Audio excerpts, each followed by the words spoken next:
Hello and welcome to our Market Alert video. I am Ken Moraif. I'm the founder and CEO of Retirement Planners of America. And today I want to go over with you a basic strategy that we employ for our clients, which is called rebalancing. And the reason why we do rebalancing is there are several.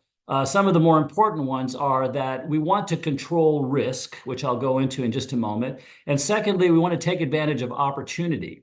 And so for those two reasons, we think rebalancing is an important strategy that we should employ. Now, our firm has a singular goal, which is to create as many SCWPers as we possibly can. And if you don't know what a SCWPer is the acronym for Second Childhood Without Parental Supervision. So once a client of ours retires, we call them a SCWPer. We want them to go play, have fun, enjoy, and don't worry about all this boring financial stuff. Let us do the rebalancing for you, and you go have a good time. That's our goal. So I want to show you how rebalancing works, and then I want to show you how well it has worked this quarter. Now, I want to preface this by saying that no strategy guarantees any results. Nothing is perfect. And also, I want to say that past performance does not guarantee the future. So my compliance department is happy with me now. So let me share my screen with you.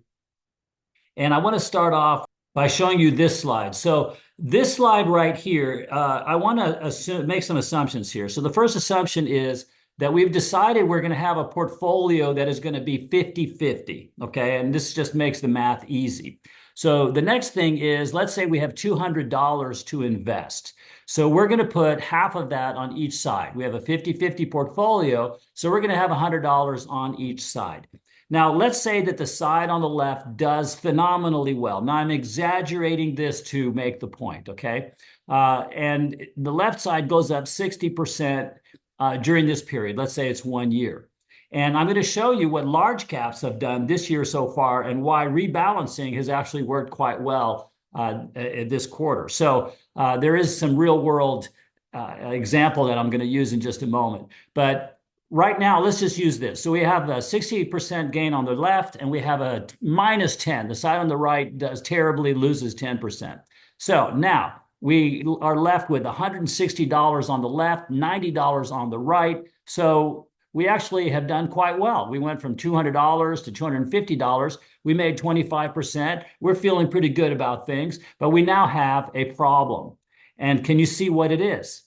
The problem is we're not 50-50 anymore, right? We now have $160 on the left and $90 on the right. We have most of our money in the side that most likely is going to go down next. Something that goes up 60% is probably not going to keep going. And so therefore we have a problem. We are now taking way more risk than we originally said. We wanted to be a 50-50, and we're heavily weighted in the side that might go down, is most likely to go down next. So how do we fix this problem? Well, we rebalance, which is another way of saying we're going to sell on the left, we're going to sell high, and we're going to buy low. Now, that to us is the preferred method. I've met people who've tried it the other way, and they say that it doesn't work very well. So now if you do that, it gets you back to the 50-50.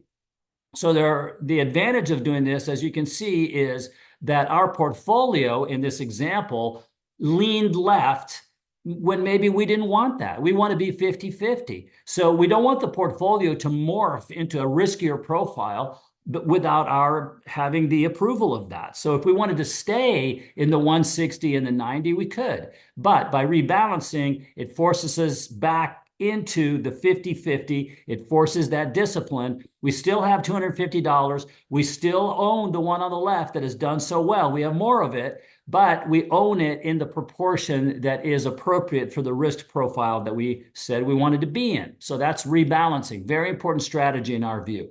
Now, how does that apply in today's world? I want to share with you this chart right here. So this is the beginning of this quarter, June 29th through July 18th.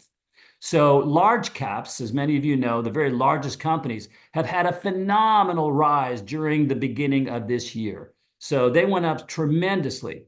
And so at the end of June, first week in July, we rebalanced. And so when we rebalance, what it essentially means is that we sold those large companies, which is this blue line that you see right here.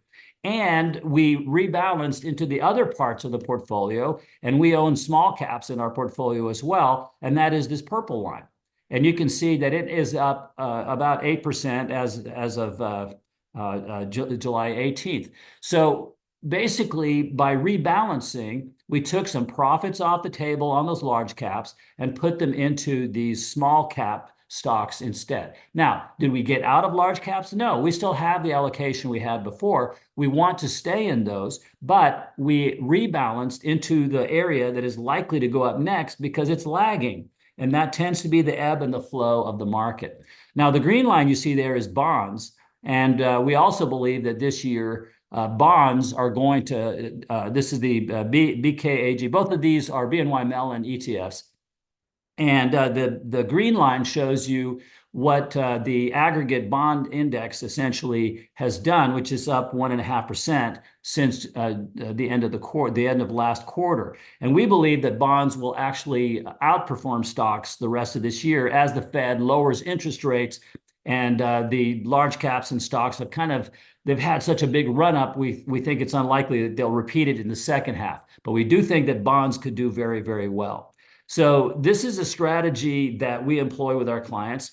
Again, what's the purpose? Since we work with people who are retired, retiring soon, over 50, it's a demographic that is interested in controlling risk. Certainly, growth is important, but protection of principal is even more important. Diversification is extremely important in our view, and therefore rebalancing helps us to control the portfolio. If we've decided we're going to be a 50-50 or a 60-40 or whatever our allocation is, we don't want our portfolio to turn into something all by itself without us bringing it back to where we wanted it to be. Controlling risk is the game you're in our view, when you invest. So I hope this helps. If you'd like to visit with us, we'd love to talk with you. If you're over 50, we'll visit with you. We'll have 2 meetings with you. We'll build a plan for you at no charge or obligation. Take advantage of it. We'll look forward to meeting with you. Thanks for watching this video, and we'll talk soon.